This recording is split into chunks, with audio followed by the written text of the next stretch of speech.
L'approche mauritanienne pour traiter le phénomène de l'extrémisme est multidimensionnelle. Ainsi, l'État a œuvré pour prémunir les jeunes contre la déviation en suivant la voie de modération. Une approche qui s'est basée aussi sur l'intérêt accordé aux couches sociales les plus vulnérables, donc susceptibles de basculer dans l'extrémisme violent.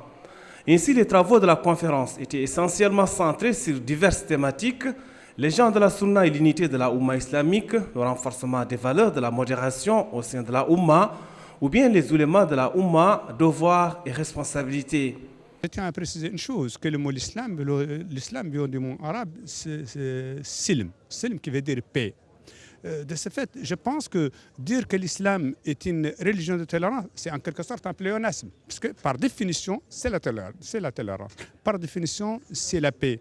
Et ceux qui propagent l'islam, ce sont les ulémas, et ce n'est pas seulement les ulémas, c'est toute la communauté musulmane, à partir du plus modeste, si j'ose dire, musulman, au plus grand érudit. C'est tout le monde qui transmet ce message, c'est tout le monde qui veille à cette image de cette religion qui n'est autre qu'un message de paix, un message de tolérance. Le terrorisme qui prend maintenant de l'ampleur, les oulémas ont leur mot à dire, puisque ceux-là, ces jeunes qui se sont formés où on ne sait pas, qui ont pris leur connaissance sur l'Internet,